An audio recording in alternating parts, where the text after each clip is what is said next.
Yo la verdad es que no solo yo, sino todo el equipo de la INAL, queremos agradecer a Hashim Sarkis el esfuerzo por venir hasta aquí. Ha volado esta misma noche desde Boston y se va en unas horas, ¿no? Nosotros queríamos agradecer también al MIT Sloan y en especial a Lee Ullman por apoyar esta iniciativa, en particular la visita de Hashim Sarkis. La verdad es que para mí, no solo para mí, sino para muchos de los cuales están presentes en esta sala, es muy emotivo poder presentar a Hashim, pues ha sido nuestro profesor y la verdad es que sin duda uno de los mejores durante toda nuestra larga trayectoria como estudiantes. Hashim Sarkis es el decano de la escuela MIT de Arquitectura y Planning. Además es el fundador de la oficina Hashim Sarkis Studio, que trabaja entre Cambridge, Massachusetts y Beirut desde el 98. Ha impartido clases en MIT, Harvard Graduate School of Design, American University of Beirut y el programa Metropolitas en Barcelona. Hashim Sarkis ha recibido numerosos premios y distinciones, incluida la Bienal de Arquitectura de Venecia, donde se han expuesto muchos de sus proyectos que nos va a presentar, como el Ayuntamiento de Biblos, las viviendas de pescadores, etc. Su trabajo ha sido publicado en el Atlas Phaidon del siglo XXI, en el cual aparece el proyecto de las viviendas para pescadores. Por último, bueno, quería decir que la charla de Hashim, por supuesto, será en inglés, y todos aquellos que necesiten de traducción simultánea pueden subir a la salida donde pueden recoger sus audífonos. Entonces, bueno, sin más, os invito a aplaudir a Hashim Sarkis.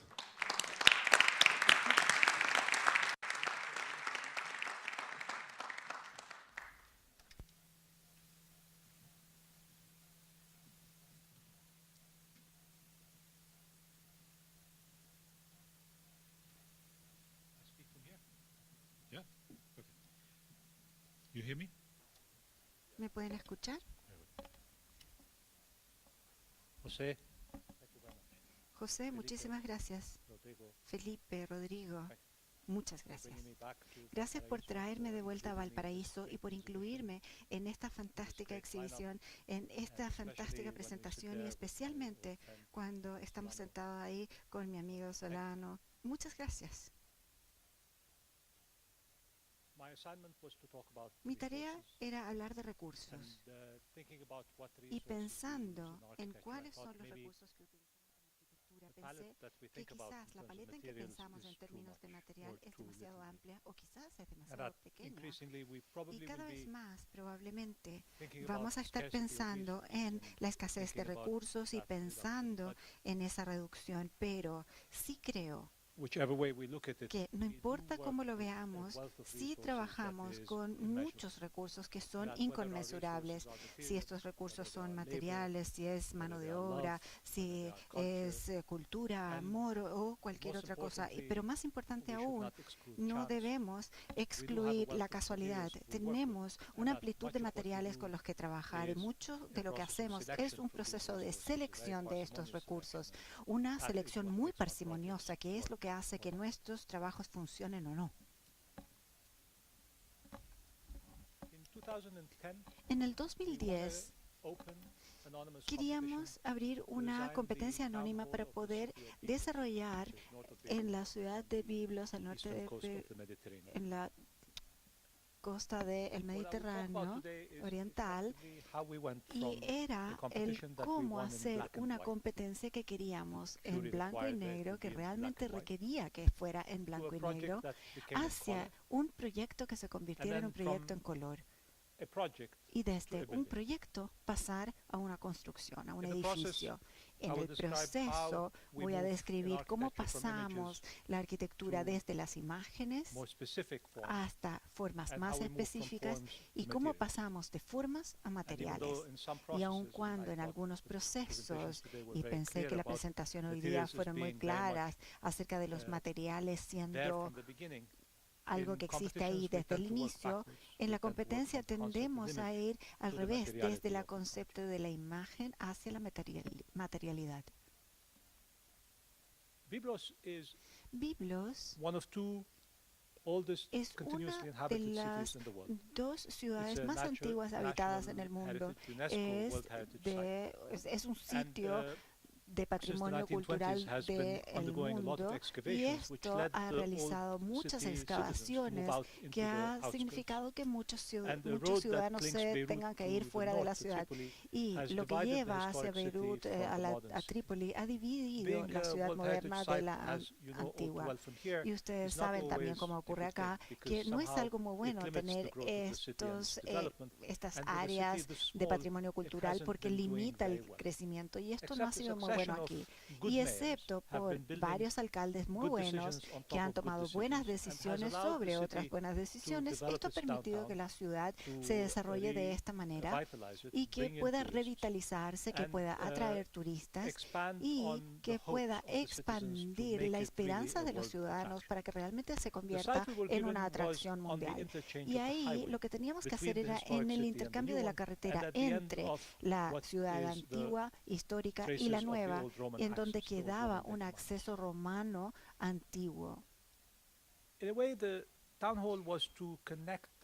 Esto, de alguna manera, esta municipalidad tenía que conectar geográfica y físicamente todo esto y poder establecer una unión en esta separación actual. Y trabajamos anteriormente con sitios en donde había mucha presión de una ciudad grande hacia el edificio en sí. Y por ejemplo, ahí esta ciudad de Tiro significaba que había que desplazar a los pescadores hacia otras áreas. Y en ese desplazamiento había un desafío tremendo porque los sitios o emplazamientos estaban siendo urbanizados y necesitábamos que esto no se descompusiera en el resto del área y poder tener una huella similar para que la comunidad en sí misma, especialmente si pasaban de la ciudad antigua a la nueva, esto se mantuviera. Y así esto capturaba todo lo que había alrededor y poder crear un espacio colectivo para esta especie de comunidad abandonada y poder producir áreas muy intensas en términos de la relación con el exterior y crear posibilidades de actividad en su interior. Ciertos espacios que fueran porosos en ambas áreas, por ejemplo, que las personas pudieran salir en las tardes antes de ir a otros lugares. Y lo mismo era como una estrategia en este parque, en un área que fue limpiada durante la guerra y después establecida para reconstrucción con torres. Debido a la inclinación y porque este globo necesitaba una superficie plana, lo que hicimos fue levantar la parte frontal que permitiera que la gente ingresara y así poder mostrar las múltiples capas de la ciudad. Es una especie de 1000 hojas, ¿no?, que permitía que la sección continuara a través, y luego en este espacio histórico creaba un espacio público que ya no existe a propósito porque esto ha sido demolido y hay una nueva torre en su lugar. También intentamos recuperar la geografía a través de la arquitectura en un sitio de Estambul, en una competencia con Andrew Mettingen, en donde esa área verde que había sido una base militar, queríamos reconstruirla como un cerro bajo estas torres. Y aquí hay una instalación en Jordania en donde intentamos crear el paisaje de la ciudad a través de las formas de sandías. La ciudad de Amán son 7 cerros, y lo que hicimos son 7 cerros de melones, de sandías, perdón, para poder mostrar que los productos eran un recurso y que esto era una especie de exhibición, exposición apilada para poder mostrarlo como pirámides, y en este caso creamos así un paisaje. Pero en Biblos la tensión entre la geografía de la playa, de los sitios históricos y de las tierras internas era muy poderosa, y ustedes pueden ver claramente acá que está marcado por el borde del bazar y cómo esto separa la ciudad, y para poder capturarlo en un lugar, el conectarlo con una construcción era difícil. Y propusimos una construcción de 3 bloques con las 3 piezas del programa, con un ambiente polivalente, con áreas administrativas y oficinas que estaba flotando sobre una base que permitía al parque intercambiarse y continuar por debajo, conectando las 2 áreas de la ciudad. pero había una mayor intensidad y desafío en esta ciudad de Biblos. Este es el muelle histórico de los cruzados que se ha convertido en una atracción turística importante. Y la idea que esta ciudad pudiera capturar un público mucho más amplio se presenta aquí con el nombre que es la Hacienda de Pepe. Es el Jardín de Biblos, el club de pescadores que usa 3 idiomas en esto. Y es así como esto prevalece. Aquí hay una iglesia de los cruzados que después fue mosquita, después iglesia nuevamente. Y esta es una mezquita musulmana y un festival enorme que ha sido recreado en la ciudad que atrae muchos músicos de alrededor del mundo. Y si ustedes son fans de los gorilas en Biblos, fue la primera vez que los gorilas sacaron sus máscaras y mostraron sus caras. Y eso es muy, muy importante. Y reconstruyeron este mercado, este bazar, en donde nuevamente lo que aspiraban era atraer más turistas. Y debido a la situación de Siria, la situación en Irak, en Turquía y la situación del Líbano, los turistas, bueno, no vienen, las personas siguen esperando y los ciudadanos, mientras tanto, optimistamente juegan fútbol en la playa, etcétera. Nuestro cliente era este grupo. Es un grupo muy joven con este grupo de ciudadanos que estaba activamente intentando reanimar la ciudad y aquí habían invertido mucho en crear asociaciones con otras ciudades alrededor del mundo y creando espacios públicos que pudieran ser atractivos a todos. Y esa es la razón por la cual, aun cuando pareciera ser muy contraintuitivo, pensaban que este ingreso va a unir a todos, conectarse por debajo al acceso romano y crear este puente sobre la carretera. Lo que intentamos entonces hacer es poner la municipalidad donde estaba y permitir que haya un paso por debajo, hacer que haya un paso de ingreso y con una visibilidad de la carretera que fuera muy claro que esto de alguna manera pertenece a un formato arqueológico a la ciudad histórica, pero su repetitividad sugería una especie de edificio moderno, institucional que representa a este público. Y hay una escala aquí que de hecho se percibe con la velocidad de la carretera, pero también se ve cuando se acerca. Y al trabajar con esto, en donde la arquitectura se convierte al urbanismo, necesitábamos mejorar los ingresos a la carretera y nos pidieron si es que podíamos disminuir la velocidad de las carreteras y sugerimos alejar los ingresos, pero más problemas urbanísticos surgieron y empezamos a trabajar con la escala de esta solicitud. Nuevamente, mucho del trabajo que se estaba realizando con el transporte, uso de terrenos, etcétera, era el ser selectivos fuera de la ciudad para poder extraer algunos elementos que pudieran organizar la ciudad y hacerla más coherente. Hicimos un análisis de todo lo que es la red vial, propusimos un anillo, una circunvalación que pudiera conectar todo y poder utilizar, por ejemplo, los buses en el verano con los turistas, etcétera, y tratamos de conectarlo con distintos ingresos que estaban más alejados para poder aclarar las conexiones hacia la ciudad, creando varias figuras dentro del paisaje de la ciudad que permitiera a los ciudadanos conectarse mejor con esto. Pero más importante aún, la imagen de toda la playa que conecta con distintas áreas de la ciudad. Las intervenciones fueron bastante leves, trabajamos con la Fundación Rockefeller y podíamos considerar si estas intervenciones pudieran ser de poco presupuesto, bien livianas, pero que fueran figurativamente muy poderosas. Pero quizás la acción geográfica más importante fue poder ver las secciones del edificio con el parque por debajo, elevándolo en contra de la carretera, creando una barrera sonora y tener un espacio público adentro y una conexión visual a la ciudad en donde se pudiera ver la municipalidad desde el acceso romano y donde se pudiera ver la municipalidad desde el paisaje completo. Aún así, cuando los edificios tratan de llegar a un concepto mayor, el carácter, lo que nosotros llamamos un cuasi objeto, en nuestra oficina son tres objetos que se distorsionan y en esta distorsión sacan la presión de la contingencia que los rodea. Hay dos que se abren hacia las montañas y otras dos áreas que se abren al océano y se evita el sonido que viene desde la carretera. Entonces, aun cuando están totalmente cerrados al exterior, están muy abiertos y hay una orientación estratégica para ello. Esto no es muy similar a otros proyectos de la oficina. Muchos de ellos son objetos que se distorsionan levemente para poder responder al contexto. Y nosotros tomamos el concepto cuasi objeto de Michel Sand, que habla de la necesidad de pensar en los objetos no como algo aislado, sino que algo que está dentro de una red mayor. Y, por ejemplo, él usa la pelota de fútbol como siendo perfecta, que tiende a ser un objeto esférico neutral que no tiene un significado intrínseco en sí mismo y que se distorsiona, se cambia a través de los años.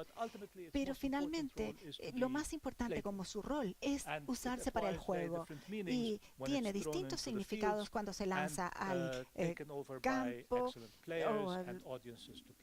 y que los jugadores utilizan. Y, por ejemplo, aquí se está usando los colores del Real Madrid. Y aquí los ciudadanos de Biblos están jugando bajo techo. Y acá esto continúa para ser parte de la Copa Mundial y luego se observa, por ejemplo, en un club nocturno en Biblos. Aquí están viendo la final femenina de fútbol. O quizás juegan en la playa y en cualquier contexto esto toma cualquier tipo de significado diferente, pero se mantiene como objeto. Y esto se conecta entonces con la malla urbana más amplia de la que estábamos hablando. Otra dimensión del proyecto es que es bastante intenso en los bordes, pero bastante simple en el medio. La sección muestra esto, también aparece el plano, que es bastante abierto, incluso el plan de los espacios se mantiene completamente abierto para los diferentes usuarios y tenemos esta estructura que está en forma lateral, una al lado de otra.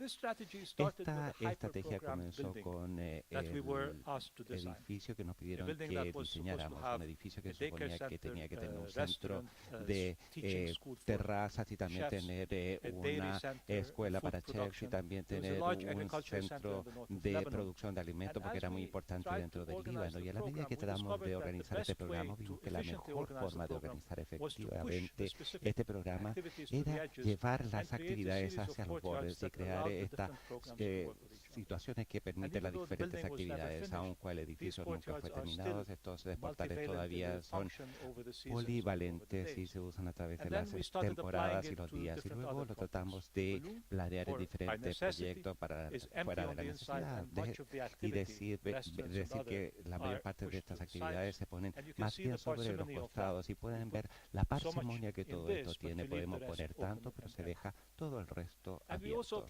También nosotros esto lo vimos en la serie de casas que recientemente concluimos en el norte de Biblos, que nosotros llamamos estas casas con un patio de torres. Como pueden ver que las casas están incrustadas en el paisaje y pasan a ser las paredes exteriores de la casa como una retención, es decir, todo se empuja hacia el perímetro para tener este espacio vacío en el medio.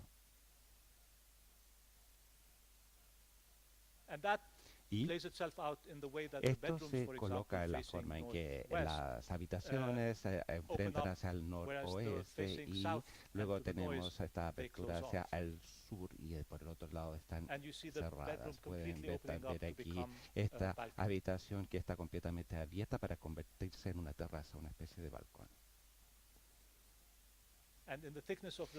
Y además en los closets, en el espesor de los closets, nosotros pudimos el aire acondicionado por gravedad y entonces también pasa a ser el dispositivo, el espesor de la pared, y también podemos ver que hay trabajo de piedra que está en el interior de las murallas. Esto también se pone alrededor de las piscinas donde están esos bordes abiertos. Y también nosotros lo hicimos en esta mezquita y a la que se estaba refiriendo anteriormente, y todos los programas van hacia el interior y el espacio de los bordes se medía entre el interior y el exterior, mientras que el otro se mantiene completamente abierto y se hacen estos cortes para tener el minarete, etcétera, y el interior completamente abierto. También lo hicimos en escala urbanista en la escuela, y como pueden ver cómo el borde se abre para poder así dar abasto a la contingencia del emplazamiento, y luego cada una de las unidades repite esta estrategia internamente para dar esta idea de los patios en biblos. Tal vez la sección es lo que es el vacío, es decir, hay bordes intensos en la topografía y luego tenemos estos espacios abiertos que toman lugar. En la mayor parte de los proyectos, especialmente en biblos, y para poder crear estos grandes espacios, estos grandes vanos y tener la interferencia espacial, a mí me gusta la expresión de expresionismo estructural que viene de Martin Nowitzki, que habla acerca de la transición que se da del modernismo precoz y luego el posterior, que deja los espacios abiertos dando mayor flexibilidad. Y como resultado de esto, la arquitectura ya no está en las divisiones de los lugares en sí, sino que en la cubierta, y la cubierta pasa a ser muy importante. Aquí nosotros podemos decir que vamos a buscar diferentes tipos de recursos y no siempre usando el hormigón. Tratamos de usar entonces el acero, incluso tratamos de colgar en cierta forma del edificio desde la barrera del sonido. Entonces es una estructura completamente estructural, y nosotros la animamos incluso para que sea menos aterradora para el cliente. Pero después de algunos intentos pensaron que esto era muy caro, muy costoso. Entonces tratamos de hacer algo como esto con Adams, Karen, Taylor, cuando hicimos esta composición en Estambul. Y nuevamente aquí en el momento de la mayor tensión de la torre, que es su base, nosotros creamos este paso por abajo donde se sostiene todo el edificio. Tratamos de hacer algo esto a un nivel muy simple en la sección del vano de los patios de este centro agrícola, y nos damos cuenta de lo tedioso y plano que sería. Esto es lo que normalmente usamos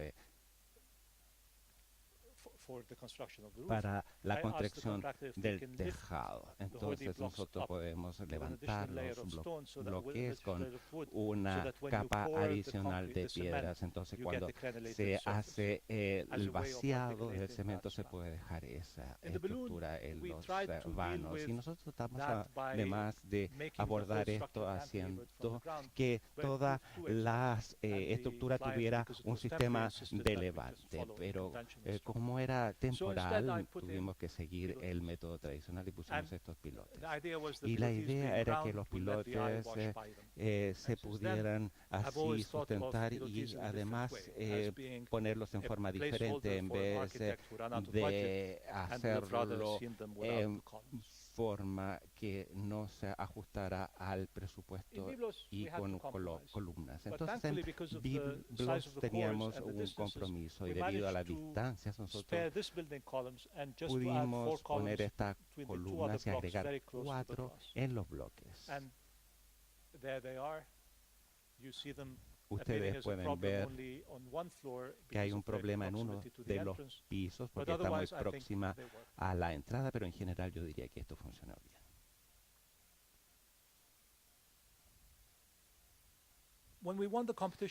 Cuando ganamos la competencia, como decía, las imágenes eran en blanco y negro. Como decía, era muy peculiar la razón, porque el jurado insistió que si nosotros la íbamos a presentar en color, iban a privilegiar a las que pudieran imprimirse en color, porque es la mentalidad antigua de la corriente que sigue dentro de la persona, porque ellos insistieron que ese era el problema. Como resultado de esto, nosotros como que descoloramos las imágenes en cuanto a su expresión material. material. La forma en que lo presentamos, bueno, nosotros sabemos que la arenisca es un material muy común en la ciudad, entonces podíamos hacer estas piezas para llegar a 6 metros. Existía la piedra caliza, entonces nos dijimos que era una abstracción en todo caso para el efecto visual.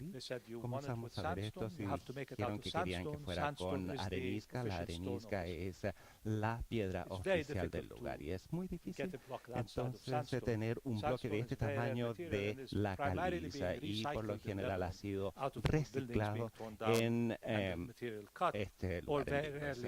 O cuando uno abre una cantera se puede recibir también de Siria. Entonces había que ver la forma de colorarlo. Cuando uno hace libros de colorear cuando es niño, uno no tiene que decir, uno usa su imaginación, especialmente cuando se trata de un loro, uno lo puede pintar de la forma en que quiera. Y nosotros lo hicimos también con estas viviendas de los pescadores, especialmente porque nosotros no teníamos ya más presupuesto para las piedras, y el contratista dijo, ya no tenemos más dinero, así es que hay que pintarlo. Y nosotros dijimos, ¿cuál? Todos los colores valen el mismo precio.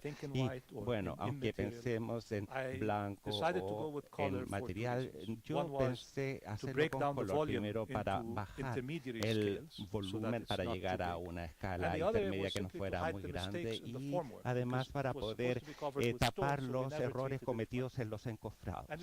Y nosotros creamos esta paleta de azules en la parte exterior y con el amarillo en el interior. Entonces nosotros tenemos este tipo de infiltración de colores y relaciones que no tienen nada que ver con la masa en sí, y creamos estos estratos intermediarios. Nosotros también trabajamos con los colores en otros lugares. Aquí en este pabellón nosotros usamos los azules, y también nosotros usamos esto en Shenzhen, Hong Kong, y nosotros vemos que porque es azul, es lúcido y parece que estuviera como flotando.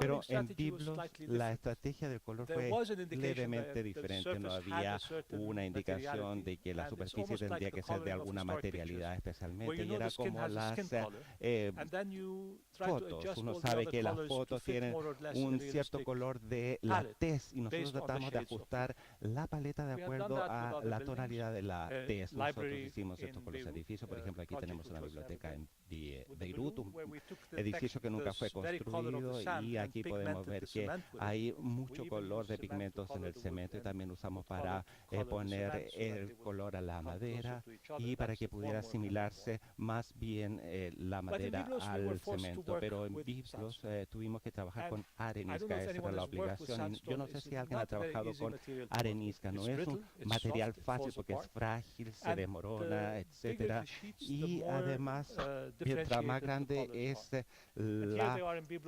lámina, es más difícil diferenciar los tipos de colores. Aquí estamos, por ejemplo, en el acceso romano, y aquí vemos los otros lugares. Incluso está expuesto en muchas de las bóvedas, donde no se supone que tiene que estar expuesta. No se suponía que debía ser así, pero pasó a ser un fetiche casi exponerle el estuco.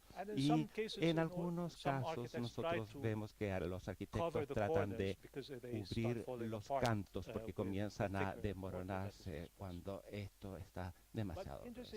Entonces la arenisca nunca fue la piedra de la ciudad, sino que era cal, y además ahora ha pasado a ser la piedra oficial en vez de la caliza.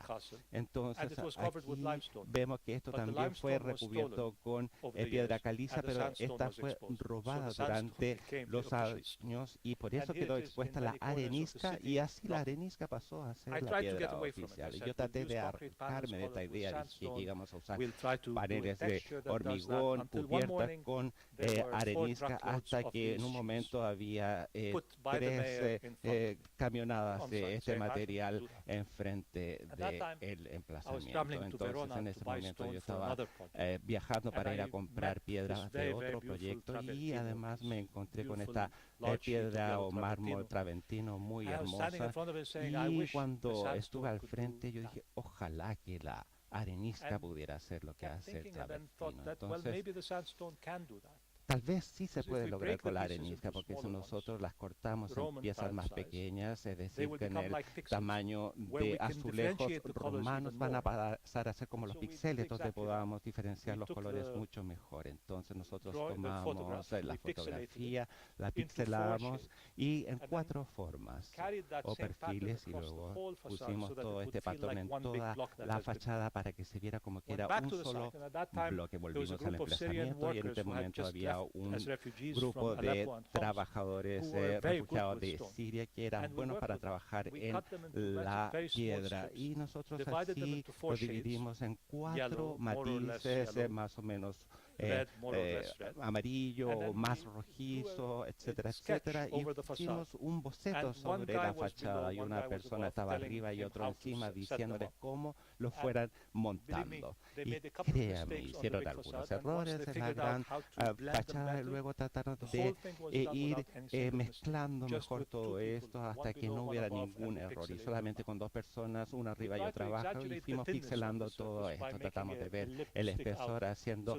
además este tipo de trabajo, y cuando ustedes ven de más cerca se dan cuenta de los detalles. Aquí podemos ver este edificio que se encuentra en el frente del albañil. Este es el día de la inauguración. El día después.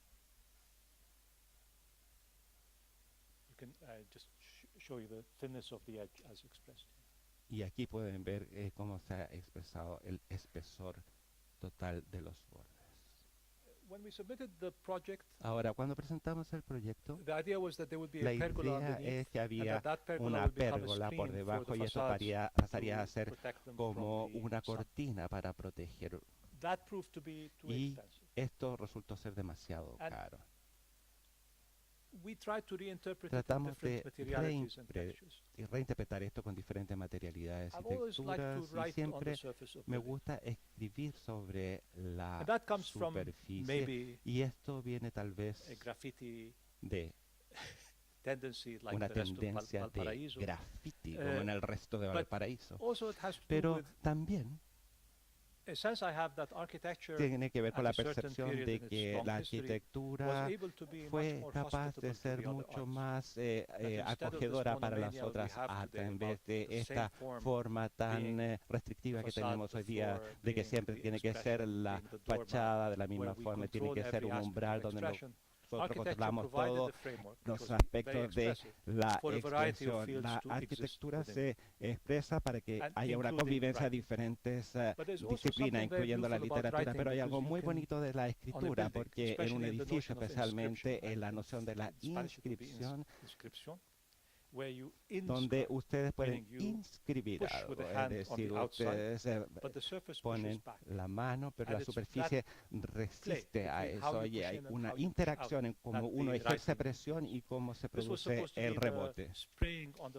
Y esto debiera estar explicado en la fachada de las viviendas de los pescadores, que era como una especie de stencil, pero simplemente lo utilizamos finalmente para hacerlo en la parte superior. Y hay una especie de escritura en las fórmulas de color que se convirtieron en una especie de jeroglifo.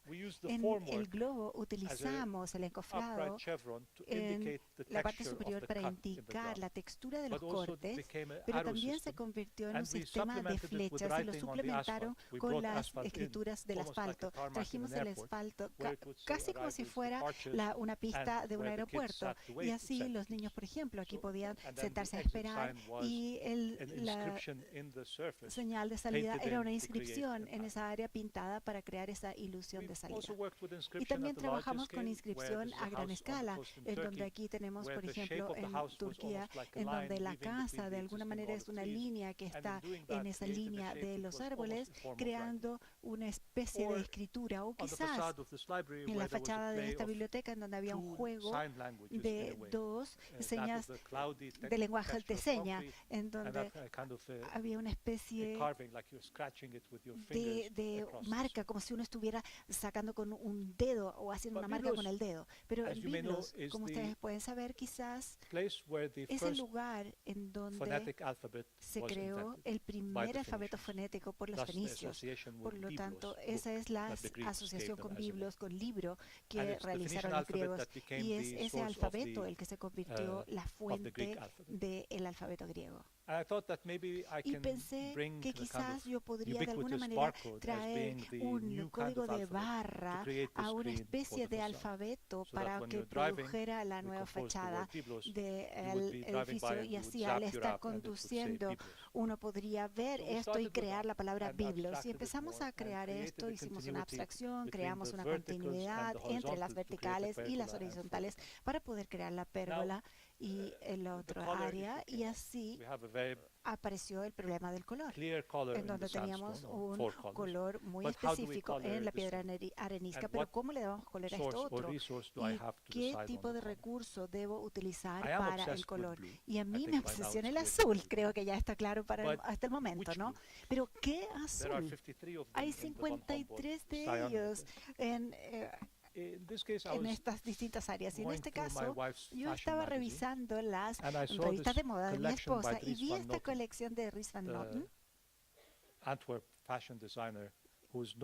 que es un diseñador que no solo es bueno con los colores, sino que también colores y texturas. Y en esa temporada eran los azules prusianos con oro, con estos azules prusianos y textura. Y ese es mi edificio. Y eso es lo que utilicé. Eso, por casualidad, se convirtió en un recurso. Y lo que era fantástico de este azul prusiano es que era muy cercano al azul, en donde queríamos que se fundiera con el resto de la fachada, especialmente cuando el cielo no está brillante, pero cuando es más brillante parece un espejo. Esto es como que se abre al cielo. Y esto pasó a ser algo muy poderoso porque calzaba como casi como si fuera un delineador de ojos.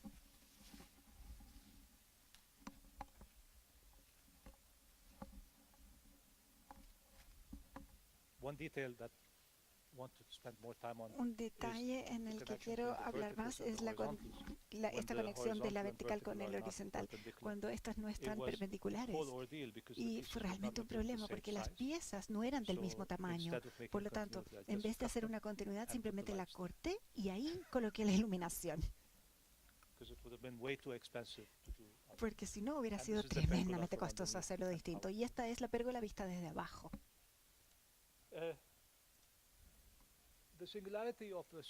Lo especial de la superficie y el lenguaje era algo que era complejo. Si solo hubiéramos hecho esto en una superficie abstracta, no hubiera funcionado. Pero teníamos esa muralla en la carretera y lo había propuesto como un mural para que la ciudad pudiera hacer exposiciones al exterior, pero necesitábamos abrirlo rápidamente y no tuvimos tiempo de solicitarlo. Y lo que hicimos fue tomar el alfabeto fenicio, hicimos un patrón geométrico con ello como si fuera otro idioma, y lo establecimos en patrones, y luego creamos algo como si fuera un código Morse. Y esto fue repetido en patrones para crear algo que pareciera como una lectura rápida, es decir, como si uno conduce rápido y puede leer. Y eso lo produjimos o lo creamos como si fuera un stencil y lo utilizamos para el mural. Y ese es el mural que existe hoy día en esa superficie. E intensificamos aquel que está a 1.5 metros de la entrada para poder crear una especie de horizonte que reemplaza el horizonte que ha sido bloqueado por el muro. Y acá ustedes pueden ver la composición con un idioma, con el otro, luego con el exterior, con el idioma del alfabeto en árabe que dice Municipalidad de Biblos, y ustedes pueden ver los distintos idiomas en esta otra área. Y eso es todo.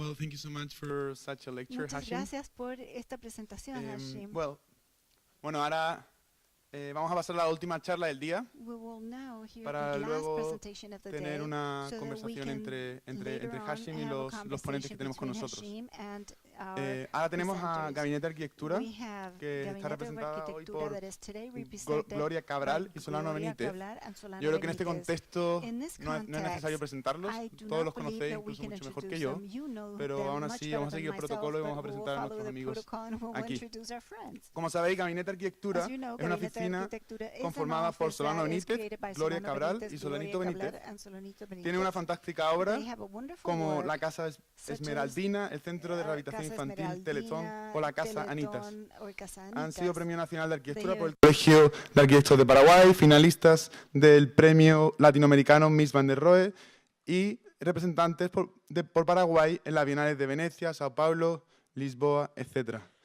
Recientemente, como muchos sabréis, ganaron el León de Oro en la Bienal de Venecia y han impartido clases y dado conferencias en muchas universidades, entre las que destacan la Universidad Nacional de Rosario, Mar del Plata, Santa Fe, ETSAM de Madrid y también el Harvard Graduate School of Design. Así que sin más, por favor, lo recibimos con gran aplauso.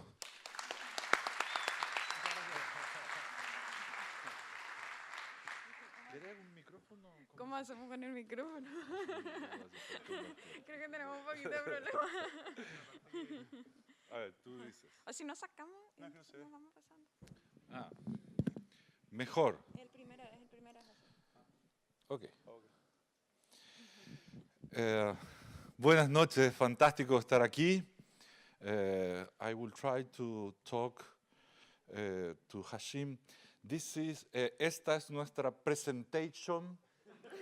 And espero tu atención to understand everything. Gracias, muchas. Es un gustazo estar acá en Valparaíso, es un gustazo estar y ser parte de la Bienal. Para nosotros es un honor tratar de colaborar y tratar de construir juntos un panorama disciplinario distinto. Y vamos a tratar de seguir la misma estrategia de Hashim. Vamos a intentar mostrar un solo proyecto, desde muchos. En este caso lo vamos a hacer desde un material que de entrada les quiero decir, quiero hacer una declaración en torno al ladrillo. Nosotros realmente odiamos el ladrillo, porque el ladrillo es tonto. Tú tomas un ladrillo, lo pones acá y le dices, lo sueltas y el ladrillo se cae, es estúpido. Sin embargo, es la acción transformadora del hombre la que puede tomar la materia, convocar la materia y transformarla en un monumento, en una acción que sirva en amparo de las personas, que sirva en amparo de la vida y nos permita un mejor vivir a todos. En ese sentido, Gabinete de Arquitectura somos una oficina con la cual hemos ganado una increíble reputación por ser considerados especialistas en hacer lo que no sabemos hacer. Intentamos desde la investigación producir avances disciplinarios y desde esos avances disciplinarios establecer un mejor vínculo con la sociedad desde el hecho de liberar una nueva oportunidad y liberar una nueva manera de producir soluciones. Dicho todo esto, somos un atelier que diseña, construye y está vinculado a los procesos de aprendizaje, tratando siempre de hacer investigación y detrás de la investigación intentar producir el conocimiento.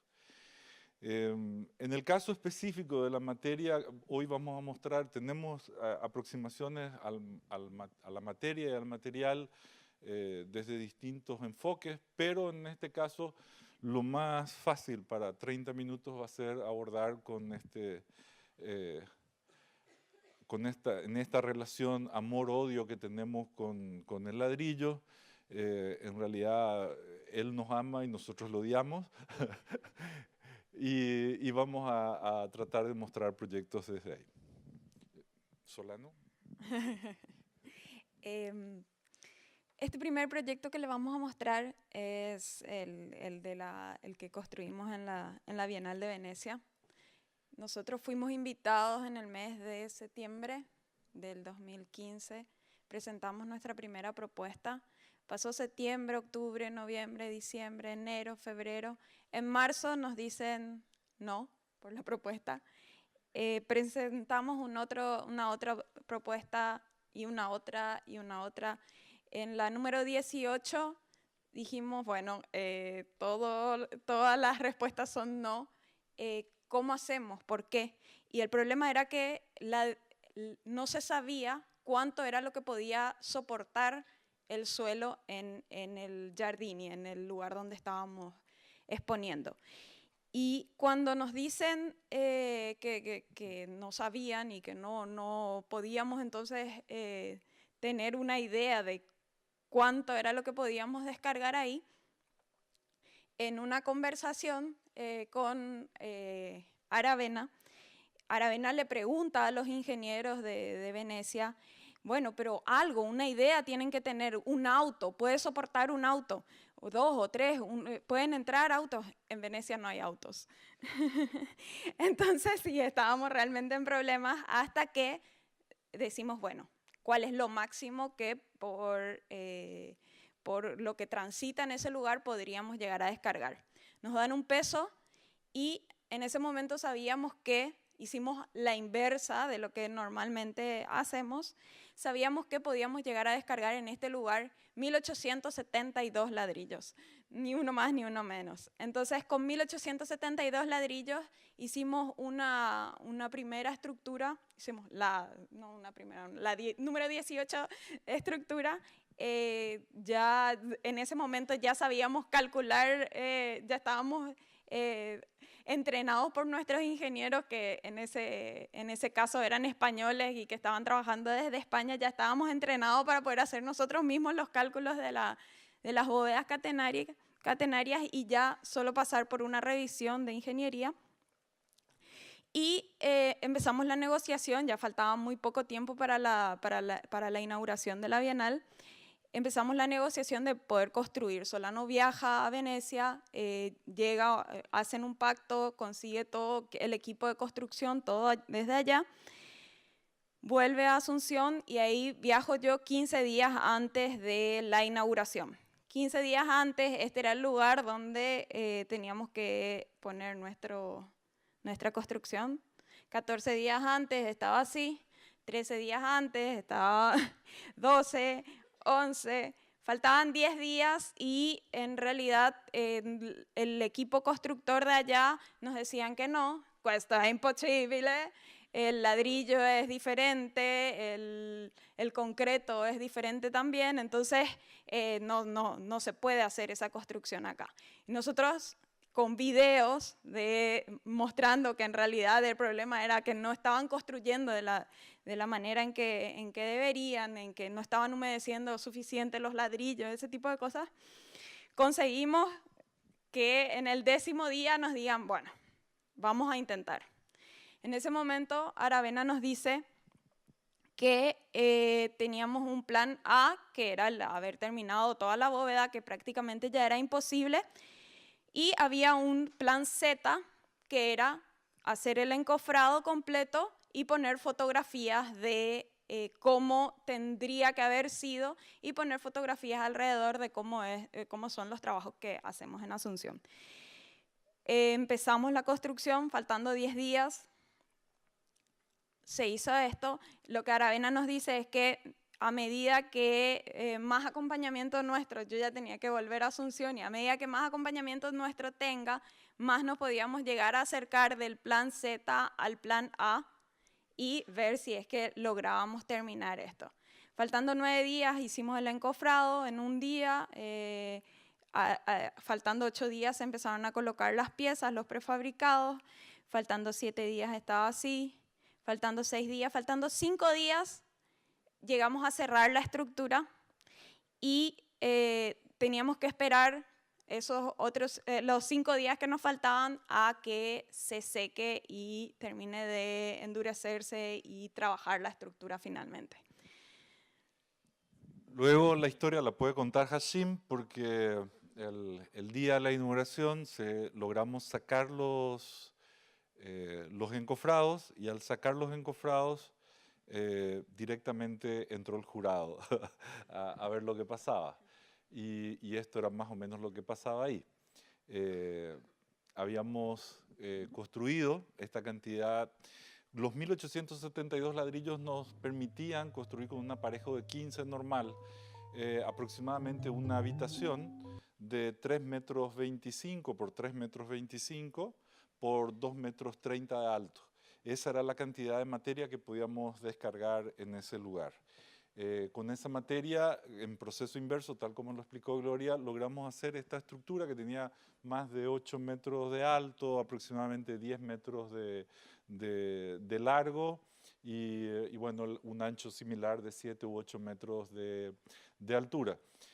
Con esta construcción y demostrando las increíbles diferencias de construir en Paraguay o construir en Italia, que en Paraguay hubiese sido, las voces hubiesen sido, máximo, me nace la mezcla.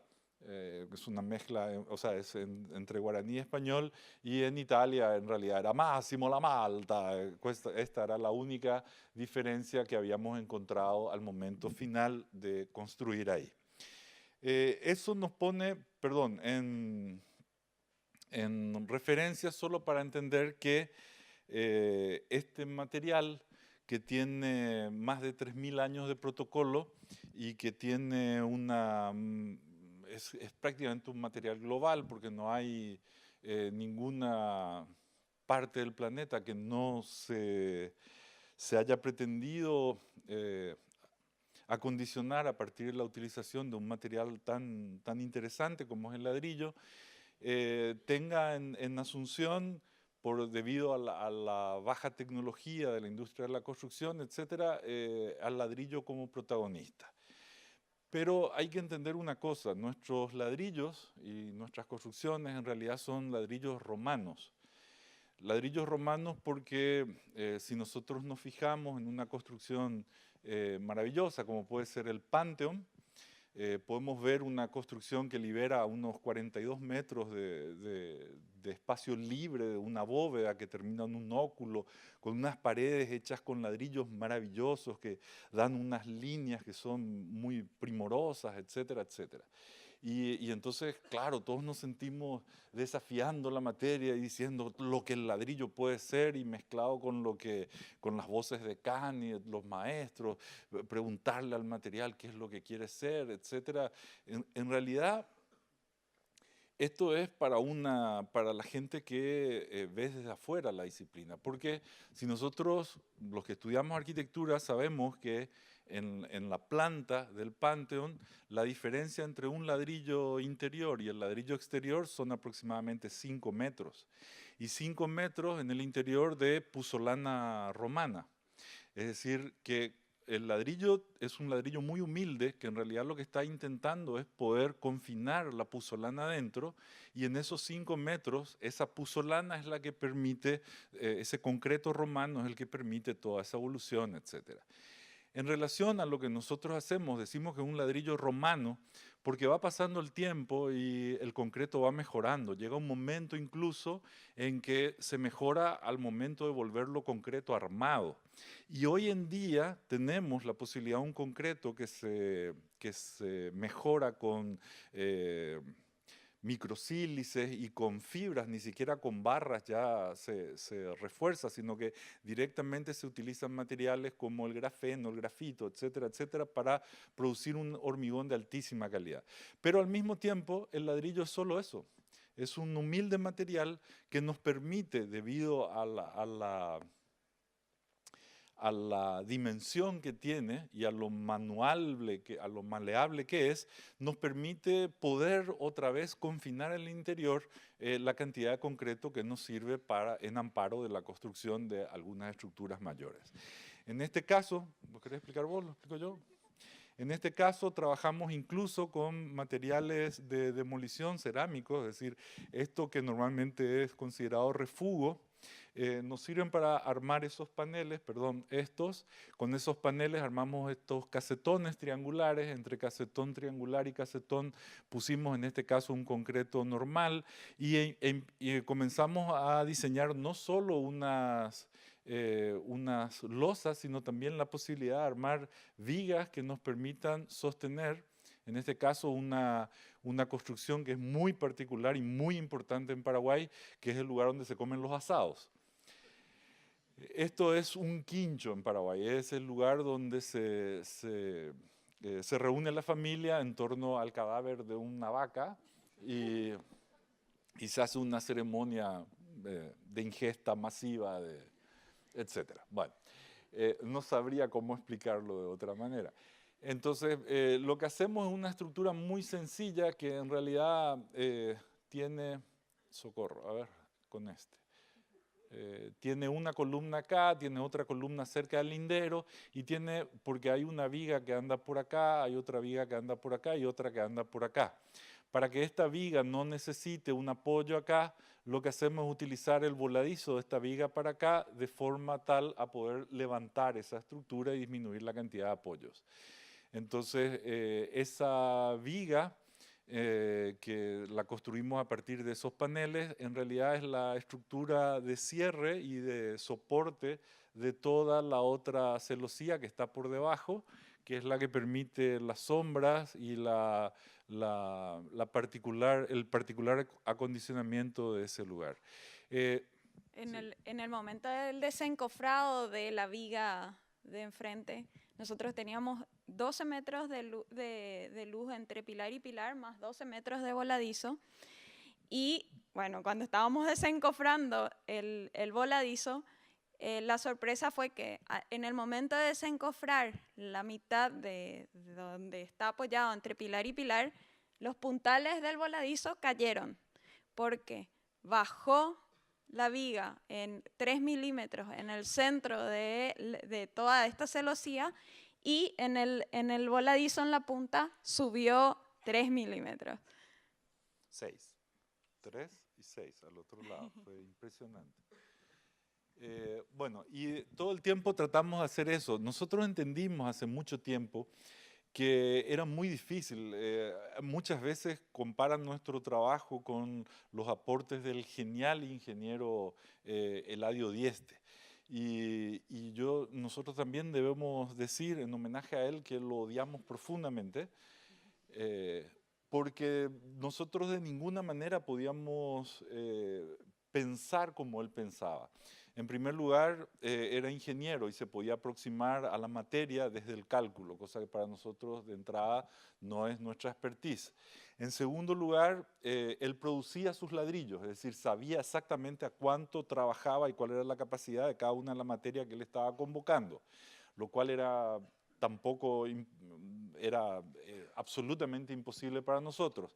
Y el tercer punto, si ustedes ven el momento del trabajo de la gente que estaba vinculada a la obra de Eladio Dieste, donde hacía unas paredes que iban oscilando y cambiando de forma en altura, con hilos, esos no eran albañiles, esos eran científicos de la NASA que estaban contratados para trabajar con ellos.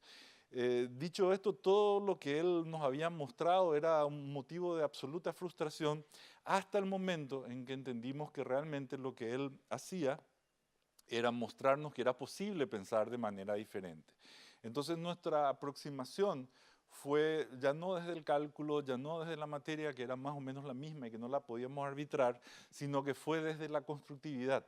Imaginar cosas que sabíamos cómo se podían proceder y cómo se podían hacer, y desde el hacer, desde el propio acto de construir, modificar la manera de aproximarnos a esas estructuras y darles un valor absolutamente distinto. Entonces, aunque nuestro trabajo sí sea obsesivo en la parte proyectual, en torno a líneas, composiciones, geometrías, etcétera, etcétera, en realidad todos nuestros edificios están hechos a mano, como si uno hiciese a mano alzada, como si uno hiciese una línea. No es lo mismo hacer una línea una recta o con una mira láser que una línea que hace la mano del hombre.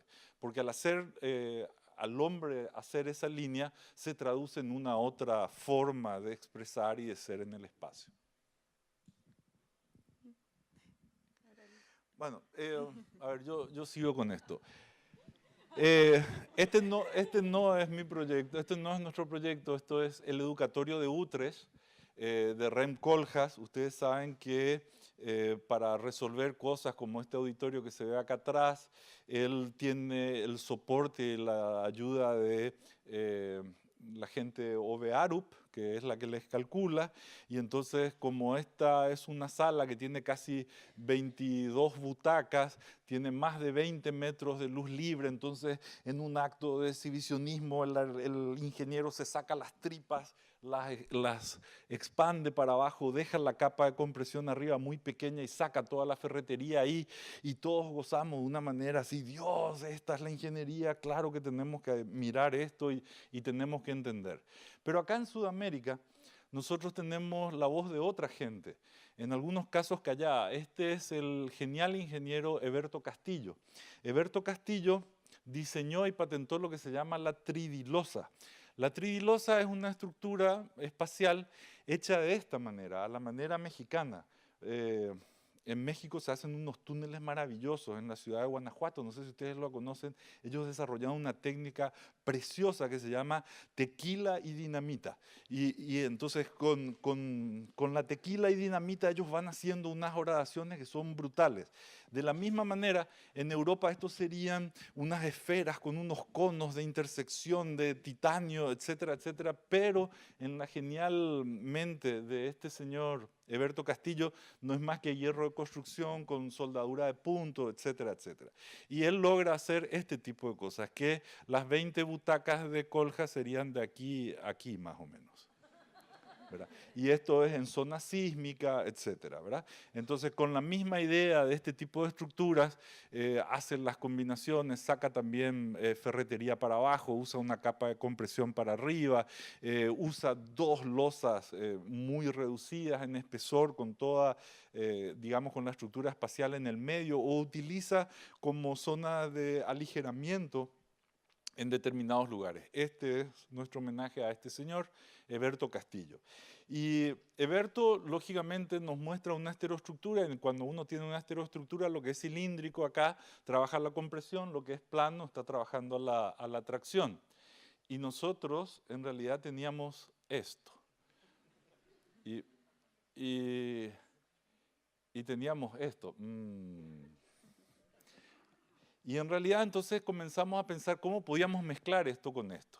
Esto es lo último que estamos haciendo en el gabinete. Son estereoestructuras, que en realidad son estructuras de barra espaciales, donde lo importante es utilizar nuevamente el ladrillo y la prefabricación colaborativa para desarrollar estructuras como esta. Con este tipo de estructuras y de ensayos en obra, nosotros directamente para esos casi 2,5 metros, 3 metros, llegamos a subir 17.000 kilos de arena encima, solo para poder probar y para poder ir dando pasos en torno a lo que nadie conoce, a lo que nadie sabe. Finalmente, suponemos que esto va a funcionar, verifican las hipótesis de cálculo inicialmente, pero evidentemente es la prueba y el hacer lo que nos va dando, digamos, la posibilidad de la práctica y de inaugurar opciones como esa. Porque lo que los ingenieros nos habían calculado para esta estructura es que máximo aguantaría 9.000 kilos, llegaría a un momento de ruptura a los 12.000 o 14.000 kilos y nosotros llegamos a 17.000 y se paró porque ya la estructura para poder colocar de soporte de la prueba de carga fue la que no soportó y cayó. Y principalmente los albañiles estaban muy cansados de alzar arena encima, que no entendían por qué hacer ese tipo de cosas. Pero con este tipo de proyectos nosotros venimos, ¿cómo vamos de tiempo? Vamos bien, ¿sí? Ok, pero vamos a ir acelerando. Ahora, con este tipo de ideas nosotros venimos acá y participamos del concurso de la Torre Antena de Santiago. Y en el concurso de la Torre Antena de Santiago se pedía una vara de 176 metros de alto o 2 barras de 124 metros separadas más o menos a 50 metros una de otra. Lo que nosotros imaginamos son 2 paredes hechas de estereoestructura de ladrillo para que esas 2 paredes se puedan ir vinculando, es decir, que tenga toda la estructura tenga 170 metros, que las paredes tengan 70 metros de largo, que estén separadas 50 metros una de otra. Y, perdón, acá se ve nuestra torre antena. Era solo para ganarle a la torre de Bicentenario, porque va a ser más alta, pero porque estaba arriba, obviamente. Entonces, las paredes que nosotros diseñamos son estas que se ven acá, perdón, esta y esta, que están vinculadas por estructuras unas con otras y que al momento de llegar al suelo se transformaba en un espacio un poco más complejo, que era donde estaban algunos programas burocráticos, etc. Y esto era interesante porque lo que ocurre es lo siguiente: una antena es un lugar de infraestructura que es imposible de ser colonizado porque no se puede avanzar más de 20 metros en altura, porque a partir de ahí empiezan a funcionar las microondas. Entonces, cuando uno siente el calor en la piel, en realidad ya tiene todos los huesos cocidos. Entonces, eso no se puede hacer. Y eso porque las barras van así y las antenas van sumando. Pero si las 2 antenas, en vez de ponerlas así, las ponemos así, arriba, en horizontal, entonces nosotros podíamos hacer que la gente suba hasta arriba y esos muros en realidad se integraban al paisaje, la gente podía ver así, subía por los ascensores y en realidad era una manera de ponerse sobre el cerro sin tirantes, sin tensores, sin todos esos elementos que colonizan toda el área alrededor y que nos permitían nuevamente poner una construcción tremendamente simple, un ladrillo muy humilde, en pleno cerro de San Cristóbal, pero con la máxima ambición de ser un ladrillo contemporáneo del siglo XXI, etc. Nos dijeron que no cumplía las bases del concurso, pero en realidad sí cumplía las bases. Si mirábamos así y con el ojo chiquito, cumplía las bases del concurso. Este es una reforma que hicimos hace unos años, es nuestra oficina. Es una construcción del gabinete que habíamos hecho en el 2005 y hace 4 o 5 años entramos a transformar todo lo que es la parte de subsuelo y lo que queríamos mostrarle a esto es que los sectores en que cortábamos pared empezamos a colocar estos pilares que nos sostenían y nos hacían de puntal en todos los lugares que íbamos debilitando.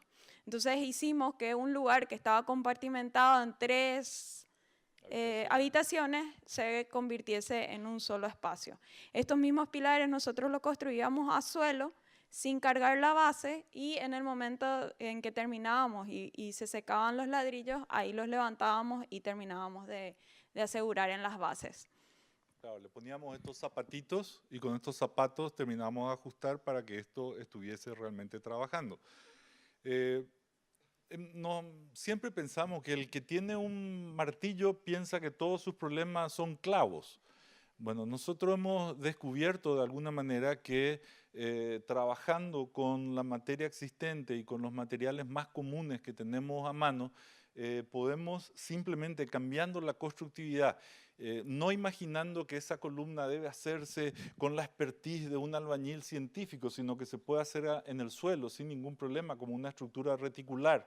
No deja de ser, como explicaba Gloria, un puntal que viene acá arriba y que descarga sobre este zapatito que estaba acá. Pero como ese puntal está tan reducido, el resto de la estructura evita la flexocompresión y al evitar la flexocompresión, entonces es una estructura que está descargando sin mayores inconvenientes. Las modificaciones incluían cortar escaleras, volver a vincularlas con elementos móviles, etc. Y finalmente. Este último proyecto es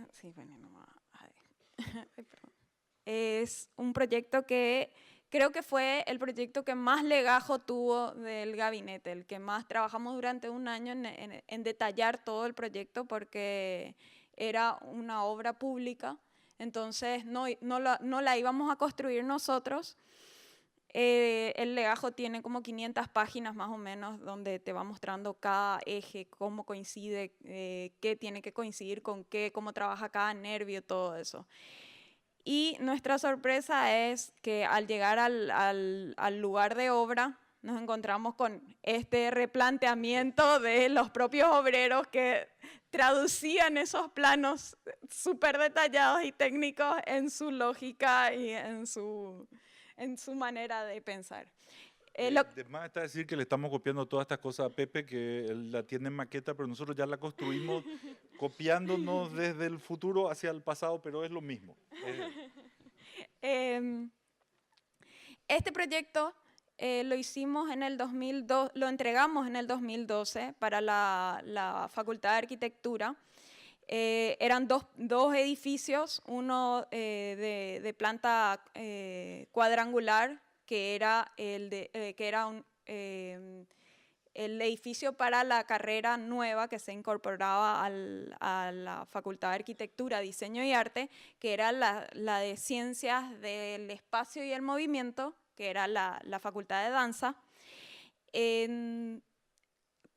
Tenía en un bloque los salones de práctica de baile, y en un otro bloque que tenía 5 metros de ancho por 130 metros de largo iba la apoyatura de todo lo que es gimnasia, pilates y telas y ese tipo de cosas. Nuestra sorpresa fue que ese año en que entregamos el proyecto, el gobierno corta el presupuesto nacional de educación en un 60%, entonces el edificio no se podía construir. Pero en una negociación del decano con su estructura, llegan a iniciar el proyecto, la construcción de nuestro proyecto con los personales de mantenimiento. Nosotros normalmente, todo el mundo nos pregunta, no, ustedes tienen un equipo de albañiles súper especiales que saben cómo construir con ustedes y que no. Este edificio, por ejemplo, está iniciada la construcción con el personal de mantenimiento. Nosotros sabemos que estamos con el equipo cierto en el momento en que el personal empieza a quitarse selfie con nuestro edificio.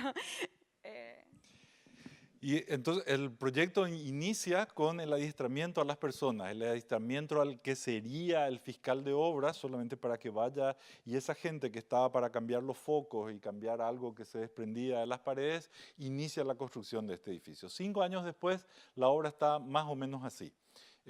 Hace metástasis por todos lados, porque lo que intentamos hacer siempre es llegar a probar todas estas estructuras en todas las lógicas posibles. Las usamos como en horizontal, como ya lo habíamos hecho en el caso del quincho de Tiacoral, usamos en paredes, pero una cosa era soportar nada más que un techo, un lugar para comer asado, y otra cosa es imaginar luces de 20 metros, y esto que no es una pared, no es una viga, no es solamente una estructura, no es solamente ladrillo, no es solamente todo eso, terminan siendo espacios de este tipo. Lo más interesante es que, y ahí sí ya me adelanto a cosas que queremos hacer y lanzar dentro de poco, es que nosotros seguimos creyendo que nuestro principal trabajo no es la construcción que hacemos con materia, con ladrillos, con cemento, con mezcla. La principal tarea que tiene un arquitecto es la de poder construir sociedades. Y las sociedades son entelequias, o sea, las sociedades son buenas cuando las personas que la integran son buenas. Entonces, si establecemos relaciones de dación a las sociedades, estamos fortaleciendo y estamos construyendo sociedades más fuertes. En esa intención y con ese análisis, hemos creado una asociación que se llama el Americano del Sur, que lo que busca es precisamente hacer que la propia disciplina sea consciente de la importancia de soportar a aquellos que producen conocimiento. Normalmente un investigador en países con estructura institucional débil es premiado su hacer cortándole la luz, el agua y el teléfono. Por lo tanto, se vuelve una penuria tratar de inventar y de producir un mundo nuevo, porque en todo momento uno se ve constreñido por falta de financiamiento, falta de investidura, etcétera, etcétera. Con el americano lo que estamos queriendo hacer y utilizando, hicimos una serie de eventos, hicimos dos tours por Sudamérica, uno que fue por la Argentina y el segundo que fue en Paraguay.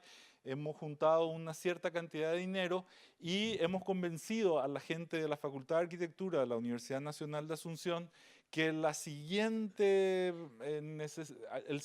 edificio que ellos quieran hacer, que sería más o menos unos 10.000 metros cuadrados, no solo ellos paguen lo que tienen que por ley contratar, sino que además la plata que nosotros logramos juntar refuerce el trabajo de los investigadores y sea un premio aún mayor y que el concurso sea abierto internacional, y estamos tratando de vincular a las mejores personas en el jurado y tratar de que los procesos sean lo más difundidos posible, etcétera, etcétera, para poder cambiar el paradigma de una sociedad o de una disciplina profesionalizada para así ser capaces de generar una disciplina que en todo momento dé oportunidades a la sociedad para mejorar.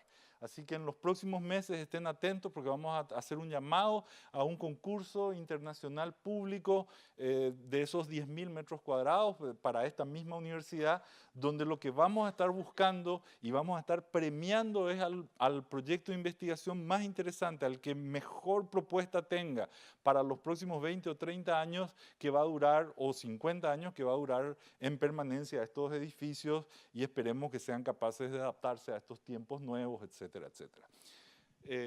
Dicho todo esto, y con 34 minutos nos pasamos 4 para dar un poco de propaganda, en realidad le agradecemos infinitamente. En realidad nos sentimos, cuando estuvimos en Venecia nos sentíamos en Chile, por el soporte de Alejandro y de gente muy querida que estuvo cerca nuestro. Esta bienal la sentimos absolutamente paraguaya, pero porque le hemos nacionalizado a Felipe y a otra gente. Me encantó verle por ahí a Bernd Haller y a otra gente con la que ya estuvimos enseñando y haciendo academia, haciendo escuela acá en este país. Es realmente un gustazo estar acá y es un gustazo compartir con todos ustedes. Nos sentimos muy honorados de estar aquí esta noche y muy agradecidos. Muchas gracias.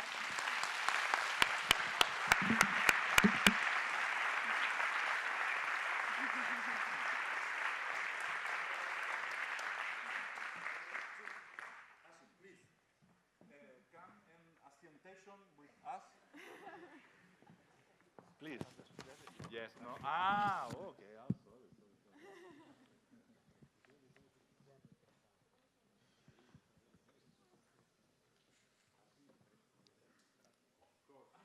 Oye, Felipe, ¿y si te pones con ellos para traducir? Pero Solano no. Solano. Bueno, muchísimas gracias, Gloria Solano, por la conferencia. Ahora vamos a pasar a una ronda de preguntas y una discusión entre ellos. Aquí tenemos un micrófono en caso de que alguno quiera hacer alguna pregunta y participar de esta conversación. Yo voy a lanzar la primera y después ojalá salgan muchas más. ¿En inglés o en español? Hablaba en inglés y luego en español. Okay. So here there is a question, a little bit generic, but I think is worth answering. So within the context of the Biennale, we have the need to ask you a question. So which one do you think is the most unpostponable dialogue, and how we can contribute from the field of architecture? Bueno, ¿tú está clara, no, Solano? Sí, clarísimo. Ah, okay. It's for me. Okay. Yo contaba I talked with my friends about the importance of the Biennale. My first Biennale was in Buenos Aires in 1982. I make en español. Sí, español. You need to use. Okay. Okay, sorry. La primera Bienal a la cual yo había ido fue la Bienal de Buenos Aires en 1982, y esta era una Bienal espectacular. La gente iba y colgaba dibujos, planos, maquetas, cosas a las que nosotros era imposible que lleguemos nunca. Había una maqueta del Palais Saint-Jordi de Arata Isozaki, que era magnífica y se veía cómo usaba grúas para levantar y cómo iba a construir eso. Había que ir a las bienales porque en las bienales se veían los proyectos y se tenía la información que no salía al común de las personas. Entonces íbamos a las bienales a recibir aquello que los arquitectos estaban haciendo en ese momento. Hoy en día, 40 años después, en el mundo de lo instantáneo, alguien hace una raya y ya está en Instagram, ¿verdad? Termina de pensar algo y ya se tuiteó 124 veces, 124 caracteres, etc. Por lo tanto, la ambición de encontrar un lugar donde se mostrasen estas cosas está perimida. O sea, no tiene mayor sentido venir acá a refritar las mismas acciones. De ahí que pienso yo, el acierto de esta Bienal, que es una invitación a una gran conversación, donde el propósito de estas conversaciones es poder establecer líneas de pensamiento incluso antes que se transformen en proyectos, en planos, etcétera, etcétera, para que en un momento previo al de la construcción del proyecto ya podamos estar compartiendo nuevamente herramientas de interés, etcétera, etcétera. No todo el mundo entiende esto. Imagínense la crítica a la Bienal de Venecia. Imagínense lo que decía Schumacher, este que anda súper rápido. ¿Lo conocen a Schumacher? El socio de Zaha Hadid. Él pedía que la Bienal... ok. Él pedía que la Bienal sea el lugar nuevamente donde se muestre la manera de dibujar más asombrosa o se muestren aquellos proyectos que ya son refritados. O sea, en nuestro mundo esa novedad que tenían las bienales ya no tiene interés. Entonces es fundamental establecer oportunidades de diálogo. Incluso fue interesantísimo ayer y anteayer cuando las personas se sentaban acá y se disparaban palabras y se daban cuenta que a pesar de que no podían en este momento dialogar, se hacía patente la necesidad de ese diálogo. Y fortalecer ese entendimiento y fortalecer eso me parece que es la tarea que tenemos que poder hacer y desarrollar en los próximos años. Y creo que esta Bienal ha dado muy en el clavo haciendo ese tipo de cosas. You like Schumacher? The driver, yes. Yes. Do you want to? I know, having been on several biennales as well, and having, sorry, I want to hear myself in Spanish. And having been the president of the jury of the last Venice Biennale, every time I say yes, I feel, what have I done? It's very tiring, and it's amazing that you're able to do that amount of work for such a short period. This Biennale should stay on for another 2 months at least, really. But there's something about the exhaustion that the Biennale builds, which has, I think, two very parallel goals. At one level, it wants to survey Nosotros queremos hacer una exploración de lo que está sucediendo en el día de hoy. Y además existe la anticipación de una vez que nosotros tenemos que hacer esto, tenemos que preguntar al mismo tiempo qué va a hacer lo que viene después. Es una capacidad de poner todo a tabla rasa y decir hay algo que viene en el futuro y poder considerar todo eso. Yo creo que esta Bienal lo ha hecho en una forma maravillosa. A un nivel, yo pienso que la presencia de los retratos no solamente es una externalidad, la presencia de los retratos, como las personas que han diseñado occupy y que han and who are the ocupado, immigrants o que son coming los in and reminding inmigrantes us que that están our llegando, constituencies have changed. que han cambiado very también en important. su membresía. Eso es muy I feel that as a importante. result of that, Y the como next step resultado de could todo be esto, el próximo paso that podría ser the scrutiny of the que public el can no longer be an escrutinio external one. It has to be del internalized público no in the puede way ser that we algo design, externo, in the sino que way that también we tiene que build internalizarse values en la in forma en que design. We nosotros still vamos have our own agregando values and we try to valor al bring the public diseño. in. Nosotros tenemos que The open incorporar sourcing entonces of al values público has y to también change tiene que completely cambiar where the completamente designer esta sits in the process. inclusión I de think los that's going to valores. be Y yo a creo radical que next eso step. va a ser At another level, inevitablemente I el feel, próximo paso. Y el otro maybe I'm nivel, poking at tal vez estoy my friend hablando here, aquí con that mi there is amigo, a es need que for hay the una necesidad relationship de una between relación technology entre la and labor to tecnología y be la mano de smoother. obra para que sea esto I sin see in a lot of the trabas. work Y yo he that visto en muchos tension that is trabajos que hay there, una either technology or no tensión technology. entre I feel si se that barrier incorpora la needs to be smoothed. tecnología y yo creo And if I que feel esta the barrera tiene emergence que of suavizarse dialogues, y it's con el on those two surgimiento del nuevo One is diálogo the esto integration va a of the ser public por una in the parte la building of integración values del of design, público y traer and the también other sus is propios in the valores al smoothing of diseño that y luego distance between poder hand labor suavizar, and como technology. digo, esta tensión que existe hoy día entre la mano de obra y la tecnología. Nosotros siempre hablamos We always speak of que todo lo mejor que el ser humano pudo hacer hasta este momento nos lleva a la realidad en la que estamos, que un 60% de la población del mundo está por debajo de la línea de la pobreza y un 50% de este 60% vive en condiciones miserables. Yo creo que lo indispensable es poder hablar de que estas discusiones sean de cómo transformar desde la disciplina la sociedad, cómo transformar, cómo hacer que la sociedad sea mejor para todos, entendiendo que a medida en que todos estemos mejor, uno mismo va a estar mejor. Entonces yo creo que esa es la gran tarea de la disciplina, el trabajar, como decía Solano también hace rato, el trabajar para hacer una mejor sociedad. Bueno, ahora vamos a abrir las preguntas al público. Parece que hay un par de ellas por ahí. Hola. Hola, Bert. ¿Cómo estás, Solano? Yo quería profundizar un poquito en el what next.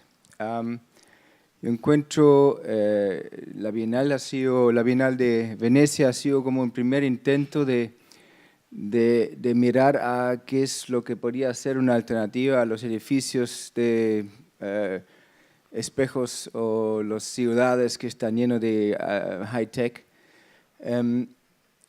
Yo sé que tú tienes un discurso, Solano, un poquito a esto, pero también quiero destacar que nosotros arquitectura estamos gastando o generando un 60% de la basura con la construcción, estamos generando en las ciudades un gran porcentaje del gasto energético, de la generación de basura en general. Yo creo que deberíamos preguntarnos un poco si estamos viendo en el futuro una ciudad llena de edificios con vidrios espejados o si estamos viendo quizás deberíamos inventar algo que tiene que volver a sentir materiales, trabajar con la naturaleza, generar menos basura y quizás usar, como tú usas muchas veces, mano de obra de otra calificación. Ok, voy a intentar hablar en torno a eso. Yo supongo que si ahora les digo, les ofrezco hacer un techo de aguas, todo el mundo va a quedar así diciendo, ah, sí, tal vez, claro. Pero si fuésemos esquimales, el techo de nuestra casa sería agua y las paredes serían de hielo para protegernos del frío. Es probable que si yo les diga, les ofrezco un habitáculo de materia orgánica, recientemente muerta, es probable que todos me digan, no, yo no soy Lady Gaga o no soy Robin Williams, pero si fuésemos indígenas del norte de América y viésemos pasar una manada de búfalos, estaríamos viendo nuestra habitación, el home theater, el garage, la comida y la próxima colección de algún Salvatore, alguna cosa en leather o lo que querramos. Eso quiere decir que nosotros, los seres humanos, perdón, Hashim, eso quiere decir que nosotros, los seres humanos, no le hacemos asco a ninguna materia. Nosotros podemos convocar la materia de la manera más creativa posible. Y es cierto, tal cual como lo planteaba Gloria en términos estadísticos y numéricos, que estamos en un momento de terrible crisis donde más de la mitad de nosotros están mal y más del 50% de los que están mal están miserables. Y que necesitamos, por tanto, dar respuestas que permitan una mejor condición de vida para todos ellos. Para poder hacer esto, necesitamos habilitar otros recursos, necesitamos ser capaces de entender que nuestra crisis no es una crisis de falta de recursos, porque tenemos lo que siempre tuvimos. La materia no desaparece, la materia se transforma. Y tampoco es una crisis de falta de conocimiento. Como nunca en la historia estamos frente a una sociedad que dispone de información y de conocimiento de una manera fácil. La gran crisis que está presente en nuestras sociedades es la crisis de la falta de imaginación. Dado que tenemos lo que tenemos y sabemos lo que sabemos, no hemos sido capaces de inventar un mundo en el que todos vivamos mejor. Mientras no lo hagamos, nuestras sociedades viven en peligro. Mientras estas diferencias no se acorten, las ciudades, que son lugares magníficos para ecualizar la condición de vida de las personas, también son, según lo explica Alejandro en distintas presentaciones, etcétera, también son bombas de tiempo, en el sentido que si permitimos que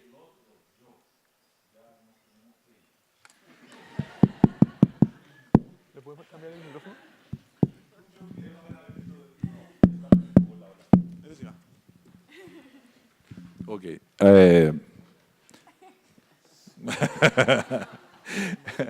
Intuyo que ya nos tenemos que ir, pero bueno, estaba con el tema de... no, Schumacher no. Fue Schumacher la velocidad.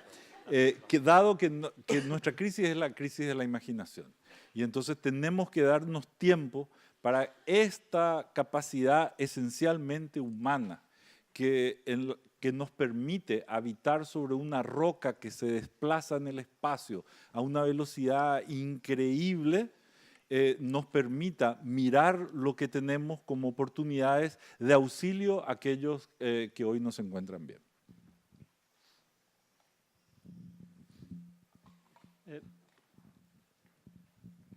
Maybe what next? As an answer to some of the questions about material, about resources, about the burdens that architecture is putting on the world. Yes, there are new technologies emerging, there are new solutions emerging for materials, for all, and they are coming from a variety of sources. They rarely come from architecture, except in certain situations like this. And I do not expect that will change.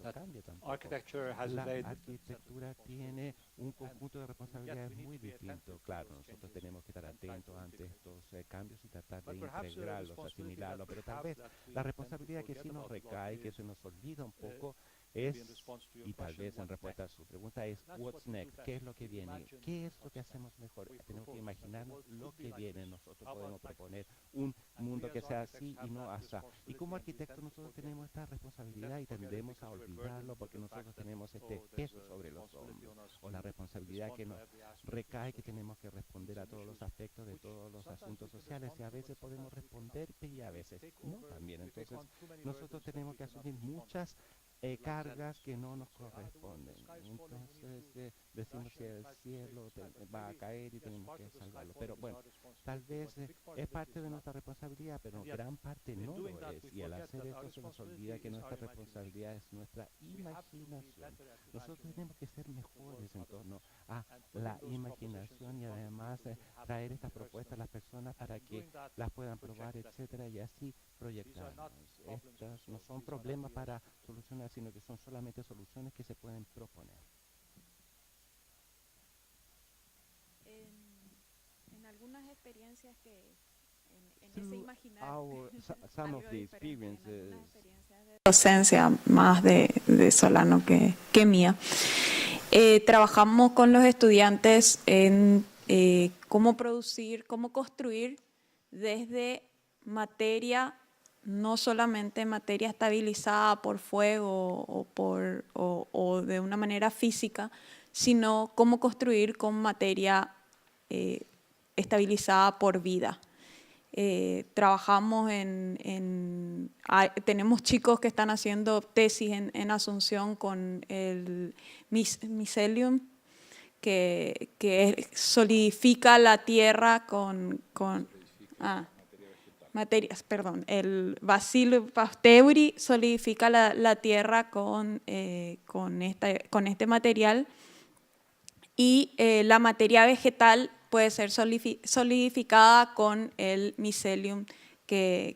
Y y otros materiales también también aparecen como nuevas alternativas a cómo construir, no solamente tratando de utilizar ya lo que tenemos como recursos ya de material de demolición o ese tipo de cosas, sino que también pensar cómo puede llegar a ser desde el estabilizar materia con vida. Solo una última apreciación al respecto.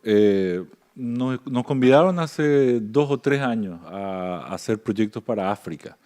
Y nosotros siempre hemos tenido una fascinación absoluta hacia el señor Cook y a todo el Archigram y estas ciudades, Walking City, Plugin City, eso que nos llenaban la cabeza desde el cómic de cómo podía ser una vida y cómo podía ser una ciudad, que era una reflexión sobre la manera en que habitábamos tradicionalmente, que era extraer recursos, y en la medida en que estos se agotaban, la ciudad se iba moviendo, etcétera, etcétera. Pero si nosotros pensamos en la verdadera Walking City, inicia con la primera Eva, y la primera vuelta de la civilización nace en África, avanza, cruza Arabia, llega hasta la India, desde la India retorna para Europa, baja hacia Australia, sube a China, cruza por Bering, ingresa a América del Norte, cruza el centro, el Isthmus de Panamá, finalmente se divide, una parte va para el Amazonas, otra parte queda sobre los Andes, y llegan finalmente al centro del continente como el último lugar a ser descubierto, que era un poco Paraguay, tal vez el último lugar conquistado por esta primera vuelta de la humanidad, por esta primera civilización que caminó sobre el mundo, sobre estas ideas, que tenía en Archigram tal vez este entendimiento. Pero la misma mano que produce el deterioro puede producir el cambio. Entonces imaginábamos desde Kayelithia, que es la ciudad más guetizada, o sea, es la porción más guetizada de Cape Town, la ciudad un poco más al sur de Sudáfrica, una segunda vuelta de una civilización que en realidad, en vez de tomar recursos, los estuviese recomponiendo. Es decir, una sociedad de constructores de selva de bosque y de biodiversidad, que ahora sí se expanda sobre el mundo y en la medida en que otorgue recursos, viva mejor, cambie el planeta, cambie las oportunidades de todos, etcétera, etcétera. Nosotros tenemos acá una fantástica exhibición de Exit, sobre una idea inicial de Paul Virilio y la muestra de cómo se espera que en este siglo XXI los procesos de migración sobre el mundo transformen nuestra idea de cultura, de identidad, de entendimiento de qué es el planeta, etcétera, etcétera. Nosotros nos basamos en proyectos que trabajamos con campesinos e indígenas de nuestro propio país que en la desesperación por haberles legado la tierra menos productiva, ya sin bosque, ya sin plantas, etcétera, deciden usar una reserva como semillero para ir extendiendo el bosque. En la medida en que el bosque se extiende, ellos dan un paso por encima de Chico Méndez. Chico Méndez que defendía la productividad de la selva por encima de la pertenencia del suelo.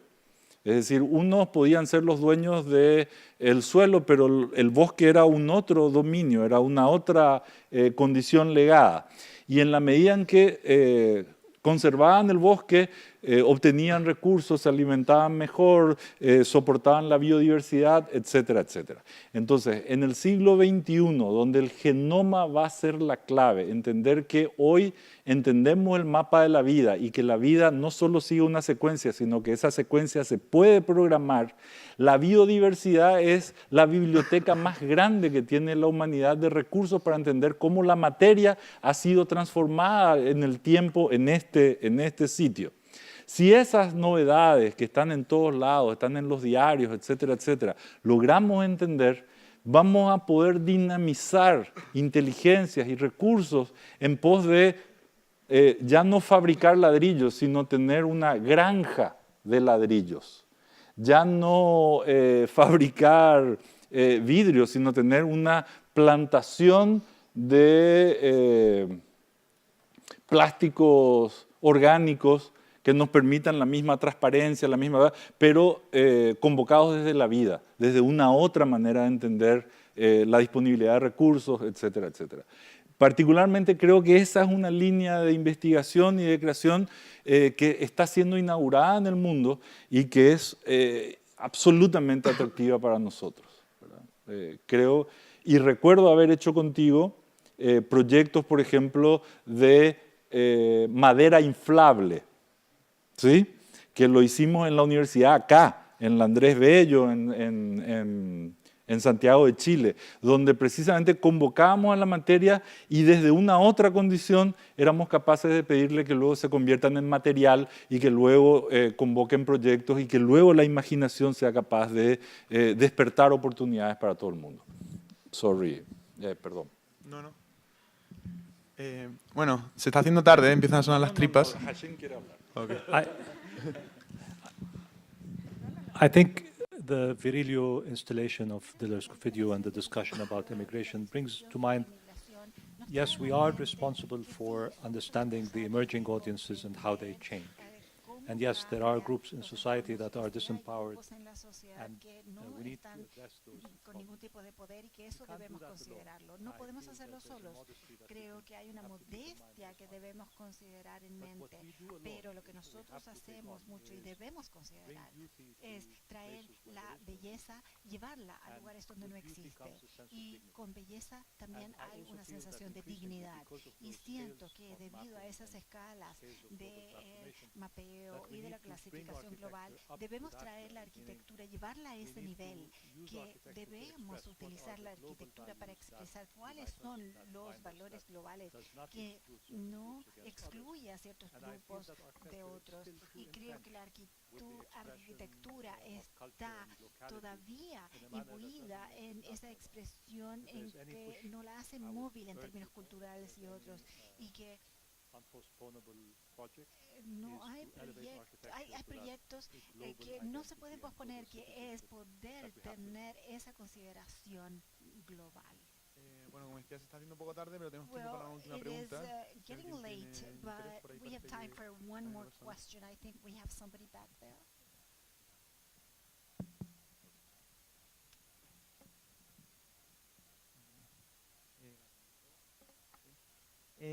Al gabinete. For Hola, el soy de gabinete. Asunción. Sí, You're from Paraguay. Hello. solo que no sos mi profesor. He's from Soy de otro Paraguay. taller. I am from a different pero taller workshop. hermano. No, but we Conoces. work together. Para ustedes, For you, en cuanto a identidad in terms of y identity contexto, and context. de repente les catalogan mucho del uso del Sometimes ladrillo, you uso del are ladrillo. Empezaste tu considering presentación that use también of con brick, odio al brick, ladrillo, and you pero started saying that you hate brick. bastante relacionado. O sea, todo el trabajo que ustedes hacen es un work in The progress. work that you Siempre do se is puede always ver work in la continuación de cómo trabajan y puedes decir, esta es una obra del gabinete de arquitectura. Va a haber un momento en el que alguien les hable de como que quede como un cliché, no les molesta eso. Creo que de repente escucho a algunos profesores decir eso. Claro. Yo quiero continuar respondiéndote, también hablando con Hashim. Creo que el punto de inflexión donde aparece la arquitectura o donde la arquitectura puede tomar mucha energía, sin lugar a duda, es vinculándola con el mundo del arte. Y definir arte tal vez sea una de las cosas más difíciles en este momento, porque suponemos que una persona bajita con un número 10 en la espalda que va corriendo en un campo de 100%, no es un jugador de fútbol, es Dios, es Maradona, y entonces todos estamos emocionados viendo lo que hace, y todos decimos, ese señor es un artista, etc. En realidad, si vamos a la definición más acotada, el arte es un hacer extraordinario, y ese hacer extraordinario se convierte en una puerta de apertura y genera reconocimiento y emoción instantáneamente, la que habla Hashim del reconocimiento, esa idea de belleza cuando uno entiende perfectamente el estado habitual de las cosas y logra luego entender que está puesta de una otra manera, de una manera reveladora, de una manera extraordinaria. Bueno, nosotros, a pesar de que hablamos de técnica, de kilos, de peso, etcétera, etcétera, nosotros lo que intentamos hacer todo el tiempo es un hacer extraordinario. Intentamos hacer lo que no sabemos hacer, intentamos producir aquello que todavía no existe y creo que va a ser nuestro camino mientras la imaginación nos motorice. Y que en realidad cuando nos empecemos a repetir y ya no tengamos nada que mostrar, es probable que sea el momento de retirarnos, ¿verdad? Pero mientras tanto, mientras seamos capaces de sentir la belleza que emerge desde una condición extraordinaria, eso nos hace cosquilla en la cabeza y en todos lados y podemos percibir esa grandeza, creo que vamos a intentar seguir trabajando. Eso. ¿Vos querés decir algo? No. Ok, fantástico. Bueno, nosotros queremos agradecer primero a todos ustedes, al público, como parte del equipo curatorial. Estamos fascinados por todas las visitas que está teniendo esta Bienal. Y bueno, por supuesto queremos dar las gracias a Solano, Gloria y Hashim. Con esto cerramos el Día de los Recursos. Mañana seguimos con mucho más. Y nada, muchísimas gracias a todos. Yo quiero una última palabra antes. Es increíble lo que este señor ha hecho. Ustedes no se imaginan lo que... Esto es un dar extraordinario. Subirse a un vuelo, llegar acá a Paraguay, estar con todos ustedes, lanzar libros, responder preguntas y estar siempre con esta... habla solo de una persona extraordinaria y es un lujo poder compartir con él y con la energía de todos ustedes la Bienal de Chile. Así que muchas gracias. Por Hashim.